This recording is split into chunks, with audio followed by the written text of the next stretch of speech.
Hello comments ఎలా ఉన్నారు? నేను మీ MK welcome to Movies Note. Last వీడియోలో ఇంట్రో మర్చిపోయా కదా! అందుకే ఇవాళ ముందే చెప్పా. ఎట్లుంది మన టాలెంట్? హ్మ్. ఓకే. ఇక మూవీ పేరు 'నున్న కూజీ'. ఈ మూవీని డైరెక్ట్ చేసింది జీతూ జోసెఫ్. ఆయన గురించి తెలుసుగా. 'దృశ్యం 2' లాంటి మంచి హిట్లు ఇచ్చారు. సరే ఇక ఓపెన్ చేస్తే ఒక బండి కొట్టు దగ్గర ఒకడికి చికెన్ వేయలే అని అక్కడ లొల్లి పెట్టుకుంటాడు. నెక్స్ట్ సీన్‌లో మన హీరో ఎంట్రీ. మనోని పేరు ఎబి. మనోన్ని అందరూ ముద్దుగా బాబీ అని అంటారు. మనం కూడా అదే అందాం. బాబీ ఒక పెద్ద కంపెనీ ఓనర్. వాళ్ళ నాన్న చనిపోయాక బాబీ ఓనర్ అయ్యాడు. బాబీకి అసలు వర్క్ చేయడమే ఇష్టం లేదు. కానీ వాళ్ళ అమ్మ బలవంత పెట్టడం వల్ల మనోడు రోజు వస్తాడు. బాబీ ఆఫీస్‌కి వచ్చాక తన చేంబర్‌లో తన ల్యాప్‌టాప్ పై బొమ్మలు చూస్తాడు. బొమ్మలంటే అలాంటివే. టామ్ అండ్ జెర్రీ అలాంటివి. కానీ ఇక్కడ ట్విస్ట్ ఏంటంటే ఆ బొమ్మలున్న వీడియో ఎవరిదో కాదు. తన వైఫ్‌ది. లాస్ట్ నైట్ తను వద్దంటున్న తన ల్యాప్‌టాప్‌తో టపాటప్ చేసుకుంటున్నప్పుడు వీడియో తీస్తాడు. అదే సమయంలో అక్కడికి ఇన్‌కమ్ టాక్స్ డిపార్ట్‌మెంట్ వాళ్ళు వస్తారు. ఆ టీమ్‌ని భామకృష్ణన్ అనే ఆయన లీడ్ చేస్తారు. మనం ఆయనని భామ అని పిలుద్దాం. అయితే అక్కడి కొన్ని డివైజెస్‌ని వాళ్ళు సీజ్ చేస్తారు. భామగారు బాబీ ల్యాప్‌టాప్‌ని కూడా సీజ్ చేయాలని చెప్తాడు. కానీ బాబీ అస్సలు వినడు. మీరింతలా తాపత్రయపడుతున్నారంటే దాంట్లో ఏదో విషయం ఉందని భామగారు ఆ ల్యాప్‌టాప్‌ని నేను పర్సనల్‌గా చెక్ చేస్తానని తనతో తీసుకెళ్తారు. దాంతో బాబీ గులాబ్ జాములు గజగజలాడతాయి. తను నీరసంగా ఇంటికొస్తాడు. అయితే వాళ్ళమ్మ ఎందుకు కంగారు పడుతున్నావు? మళ్ళీ నీ ల్యాప్‌టాప్ నీకే తెచ్చిస్తారా అని రిమి ముందే అంటుంది. రిమి చాలా కంగారు పడుతూ తన రూమ్‌కి వెళ్తుంది. రిమి ఎవరో కాదు బాబీ భార్య. రిమి బాబీ మీద చాలా కోప్పడుతుంది.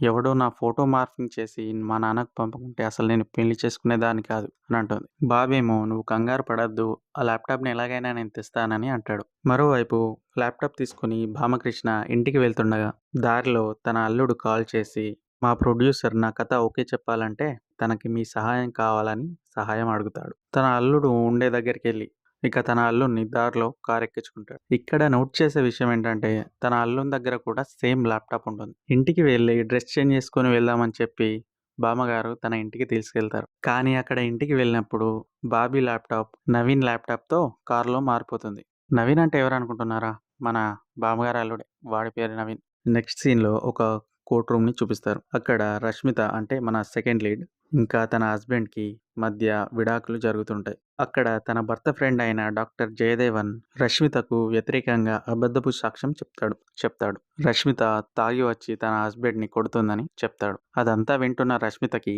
చాలా కోపం వస్తుంది. ఇక నెక్స్ట్ సీన్‌లో బాబీ బామ్మగారి కోసం తన ఆఫీస్‌కి వస్తాడు. కానీ ఆయన అక్కడ ఉండడు. ఆయన ఆల్రెడీ ఇంటికి వెళ్ళిపోయి ఉంటాడు. తన అకౌంటెంట్‌కి కాల్ చేసి బామ్మగారి డీటెయిల్స్ అన్నీ అడిగి తెలుసుకుంటాడు. ఇది ఇలా ఉండగా బామ్మగారు ప్రొడ్యూసర్ ఇంకా హీరో సుందర్‌నాథ్ గారిని కలుస్తారు. ఇక అక్కడే మందు తాగుతూ మాట్లాడుకుందామని హీరో, ప్రొడ్యూసర్ అంటారు. బామ్మగారు కూడా ఓకే చెప్తారు. ఇది విని పక్కనే ఉన్న నవీన్ భయపడతాడు. అసలే మా మామయ్య తాగితే మనిషే కాదని అనుకుంటాడు. ప్రొడ్యూసర్ కూడా చెప్తాడు. కానీ ఏం పర్లేదు మనం చూసుకుందామని ప్రొడ్యూసర్ అంటాడు. బామ్మగారు తన ఫోన్‌ని స్విచ్ ఆఫ్ చేసి ఉంచుతారు. బాబీ ఎంతగా ఫోన్ చేసి చూసినా కానీ ఫోన్ తలగదు. మరోవైపు డాక్టర్‌ని చూస్తే అతను వేరే ఆవిడతో తన క్లినిక్‌లో సరసాలాడుతూ ఉంటాడు. నీకోసమే ఇవాళ అన్ని అపాయింట్మెంట్స్‌ని క్యాన్సిల్ చేయించా అని తనతో అంటాడు.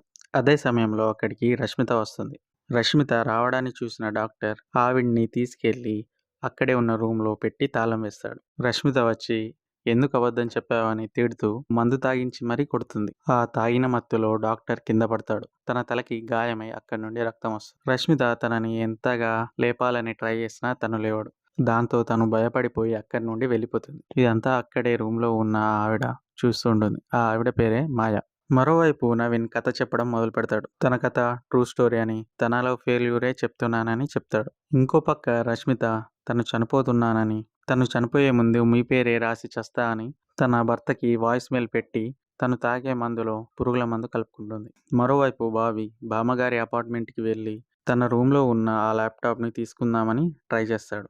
కానీ ముందుండే ఫ్లాట్ వాళ్ళు తనని చూసి తనని దొంగ అనుకోని తన వెంబడి పడతారు. మరోవైపు రష్మిత తను కలుపుకున్న పురుగుల మందు తాగుదామనుకునే సమయంలో ఫ్లాట్ బయట పెద్ద శబ్దాలు వినిపిస్తాయి. ఏంటా శబ్దం చూద్దామని తను బయటికెళ్తుంది. అప్పుడు అక్కడొక ఆవిడ ఫ్లాట్‌లో దొంగలు పడ్డారని చెప్పి రష్మితను కూడా తనతో పాటు తీసుకెళ్తుంది. బామ్మగారు ఇంకా రష్మిత ఇద్దరు ఒకే అపార్ట్మెంట్‌లో ఉంటారు. అటువైపే ఉన్న బాబీ దాక్కుందామని రష్మిత ఫ్లాట్‌లోకి వెళ్తాడు. లోపలికి వెళ్ళగానే ఎవరైనా ఉన్నారా అని అడుగుతాడు కానీ ఎవరూ చప్పుడు చేయకపోయేసరికి అప్పటికే దాహంతో ఉన్న బాబీ డైనింగ్ టేబుల్‌పై ఉన్న పురుగుల మందు కలిపిన ఆ మందును తాగేస్తాడు.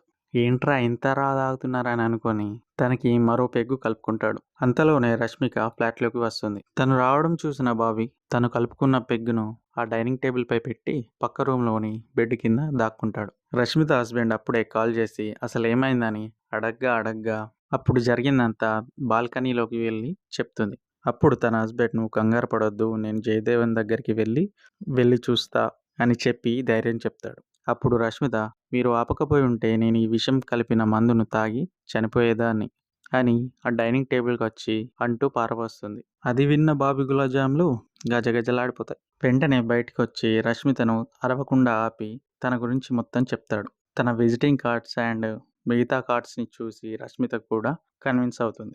కానీ బాబీ కోసం ఆ అపార్ట్మెంట్ వాళ్ళు చుట్టూ వెతుకుతూనే ఉంటారు. అప్పుడు బాబీ "నేనిక్కడే చనిపోతే ఇక్కడికి పోలీసులు కూడా వస్తారు. నాకు పుట్టబోయే బిడ్డ తండ్రి లేకుండా పుడతాడు" అని చెప్పి రష్మితను హాస్పిటల్ తీసుకెళ్లడానికి కన్విన్స్ చేస్తాడు. రష్మిత కూడా తను క్రైమ్ చేసింది కాబట్టి పోలీసుల పేరు విని భయపడి బాబీకి తన భర్త పాత టీషర్ట్‌ని ఇచ్చి మార్చుకోమని ఎలాగలాగా పార్కింగ్ లాట్‌కి తీసుకెళ్తుంది. అక్కడే ఉన్న తన కారు డిక్కీలో తనని వేస్తుంది. అక్కడికి దొంగ కోసం వచ్చిన కొందరిని ఎటు రాలేదని చెప్పి వేరే వైపుకి పంపిస్తుంది. వాళ్ళు అపార్ట్మెంట్ నుంచి బయటికి కొంత దూరం వెళ్ళాక ముందు సీట్లో కూర్చోబెడుతుంది. అయితే కొంత దూరంలో పోలీసులు వాళ్ళని ఆపి చెక్ చేస్తారు. తను తన హస్బెండ్ అని బాగా తాగేసి ఉన్నాడని చెప్పి అక్కడి నుండి తను వెళ్ళిపోతుంది. మరోవైపు బామ్మ, ప్రొడ్యూసర్ ఇంకా హీరో సుందర్నాథ్ గారు ముగ్గురు కలిసి బాగా తాగుతారు. ముగ్గురి మధ్య మంచి ర్యాప్ ఏర్పడుతుంది. కానీ అప్పుడే హీరో సుందర్నాథ్ గారికి తన భార్య వేరే అతనితో చీట్ చేస్తుందని తను పెట్టిన డిటెక్టివ్ ద్వారా తెలుస్తుంది. తను చాలా బాధపడతాడు. అయితే అక్కడే ఉన్న బామ్మ ఇంకా ప్రొడ్యూసర్ గారు "నేనైతే ఇలా కూర్చునేవాడిని కాదు, వెళ్ళి వాడి మక్కలు ఇరగదీసేవాడిని" అని చెప్పి నవీన్ని ఇంటికెళ్ళమని చెప్పి ముగ్గురు కలిసి బయలుదేరతారు. నెక్స్ట్ సీన్‌లో రష్మిత వాళ్ళు హాస్పిటల్‌కి చేరుకుంటారు. రష్మిత అక్కడి నుండి బయలుదేరదాం అనుకునేసరికి నర్సు తనని ఆపి కొన్ని సంతకాలు చేయాలని చెప్పి తనని లోపలికి తీసుకెళ్తుంది. అక్కడికి డాక్టర్ వచ్చి బాబీకి బాగానే ఉందని చెప్తాడు. "ఇది సూసైడ్ కేస్ కాబట్టి మేము పోలీసులకు ఇన్ఫార్మ్ చేశాం. వాళ్ళొచ్చేదాకా మీరెటూ వెళ్ళొద్దు" అని చెప్పి సెక్యూరిటీని తనకి కాపలా పెడతాడు. అయితే సెక్యూరిటీ ఫోన్ నుండి రష్మిత తన భర్తకి కాల్ చేసి హాస్పిటల్ రమ్మని చెప్తుంది. అయితే అక్కడికి వచ్చిన కానిస్టేబుల్ సీఐకి కాల్ చేసి ఇక్కడ ఇద్దరు వేర్వేరు వాంగ్మూలాలు ఇస్తున్నారని చెప్పి పైగా ఆ అమ్మాయి ఉంటున్న అపార్ట్మెంట్లో దొంగలు పడ్డారని కూడా చెప్తారు. ఇక సీఐ ఏదో తేడాగా ఉందని చెప్పి "నేను అక్కడికి వస్తున్నాను, అక్కడే ఉండు" అని చెప్తాడు.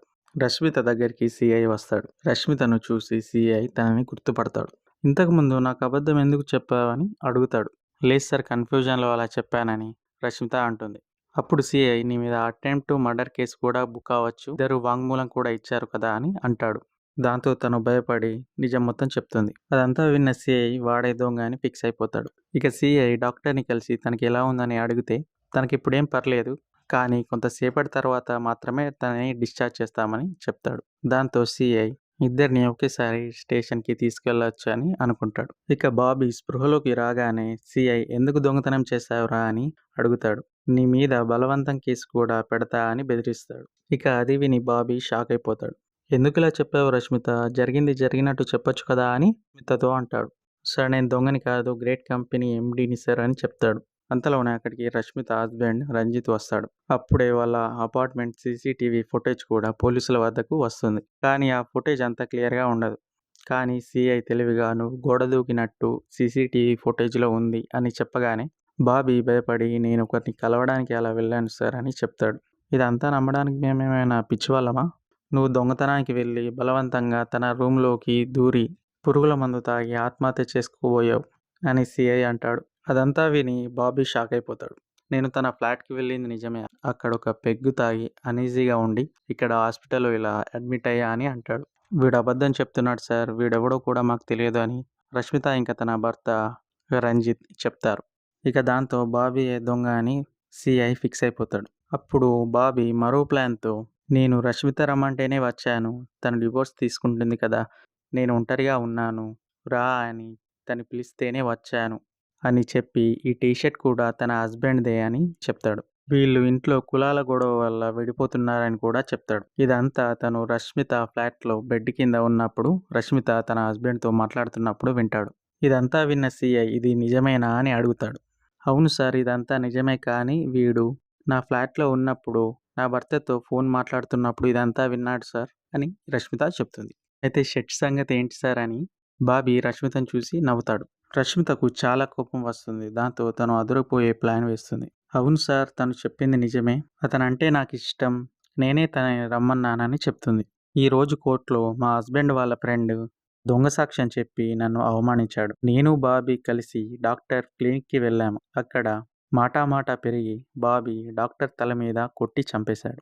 ఇంటికి వచ్చాక నాకు తనకి గొడవలు కావడంతో నేను తను తాగే మందులో పురుగుల మందు దీంతో బాబీ షాక్ అవుతాడు. సార్, తను చెప్పేదంతా అబద్ధం. తనెవరో కూడా నాకు తెలియదని చెప్తాడు. సార్, మీతో పర్సనల్‌గా మాట్లాడాలని చెప్పి సీఐ ఒక్కడితోనే ల్యాప్‌టాప్ గురించి అసలు జరిగిన విషయం మొత్తం చెప్తాడు. అప్పుడు సీఐ నువ్వు అనుకున్నంత శుద్ధపూసవేం కాదురా అని అంటాడు. అయినా బెడ్‌రూమ్‌లో వీడియో తీయడం ఏంట్రా అని అంటాడు. నేను నీకు హెల్ప్ చేస్తా, కానీ నువ్వు నాకు 10,00,000 ఇవ్వాలి అని అంటాడు. దానికి బాబీ డబుల్ ఓకే సార్ అని అంటాడు. ఇక కేస్ క్లోజ్ చేద్దామని సీఐ రష్మిత దగ్గరికి వెళ్తాడు. కానీ రష్మిత బాబీ నిజంగానే చంపాడు, కావాలంటే డాక్టర్ క్లినిక్‌కి వెళ్దామని అంటుంది. ఇక చేసేదేం లేక అందరూ కలిసి క్లినిక్‌కి వెళ్తారు. ఇక మరోవైపు భామ, ప్రొడ్యూసర్ ఇంకా హీరో డాక్టర్ క్లినిక్‌కి వస్తారు. ఆ! మన హీరో పెళ్ళామే మాయ. తన అఫైర్ డాక్టర్‌తోనే ఉంటుంది. వాళ్ళక్కడికొచ్చాక వెనక వైపు డాక్టర్ కింద పడి ఉంటాడు. ఇది చూసి వాళ్ళు వీణ్ణెవరో బాగానే కొట్టి పడేశారు అని అనుకుంటారు.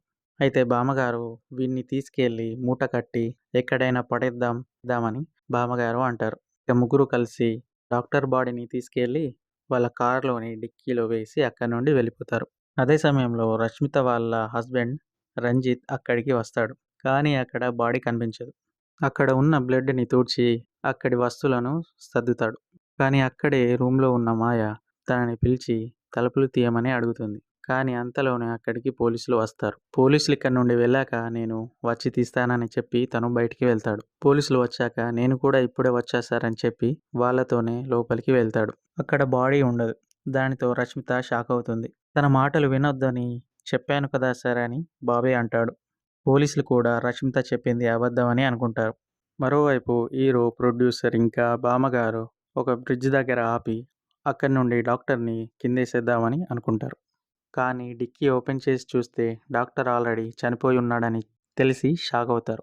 అప్పుడే అటుగా వస్తున్న పోలీస్ జీపును చూసి బామ్మగారు భయపడి అక్కడి నుండి నడుచుకుంటూ వెళ్ళిపోతాడు. సీఐ హీరోను చూసి గుర్తుపట్టి సార్, మీరిక్కడేం చేస్తున్నారు సార్ అని అడుగుతాడు. ఇప్పుడు హీరో ఊరికే ఇలా గాలి కోసం వచ్చామని అంటాడు.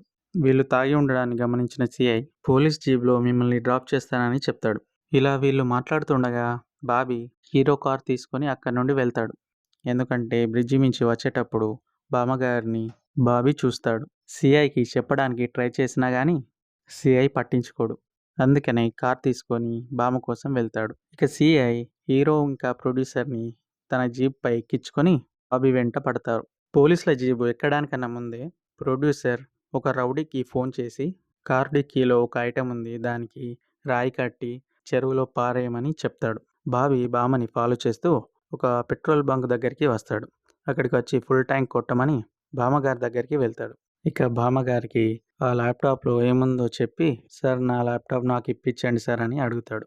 ఇలా రిక్వెస్ట్ చేశాక ఇవ్వడానికి ఒప్పుకుంటాడు. సార్, నా దగ్గర కార్ ఉంది, కార్‌లో మిమ్మల్ని తీసుకెళ్తాను రండి అని కార్ దగ్గరికి తీసుకెళ్తాడు. అక్కడ పెట్రోల్ బంక్ దగ్గర ఫుల్ ట్యాంక్‌కి డబ్బులు లేకపోతే బామ్మగారి దగ్గర ఉన్న క్రెడిట్ కార్డ్‌తో డబ్బులు ఇచ్చేస్తారు. ఆ కార్ దగ్గరికి వెళ్ళాక బామ్మగారు ఆ కార్‌ని గుర్తుపడతాడు.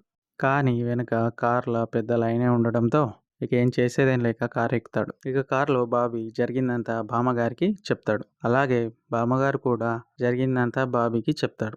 బాబీ అదంతా విని షాక్ అవుతాడు. ఇప్పుడు ఈ కేసులో మన ఇద్దరం ఇరుక్కుంటాం.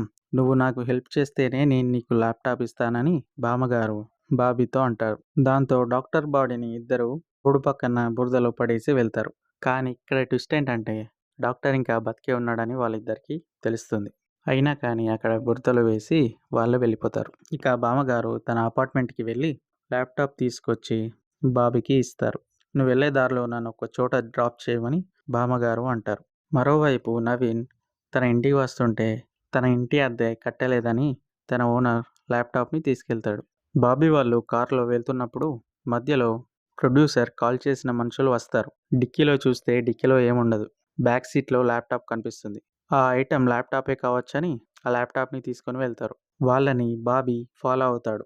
మరోవైపు డాక్టర్ లేచి వీడియో స్టార్టింగ్లో చెప్పాను కదా, ఒక బండి కొట్టని, ఆ బండి కొట్టు దగ్గరికి వెళ్తాడు. మరోవైపు రౌడీ గ్యాంగ్ని ఫాలో అవుతూ సిఐ కంట పడతారు. వాళ్ళు కూడా వీళ్ళని ఫాలో అవుతారు.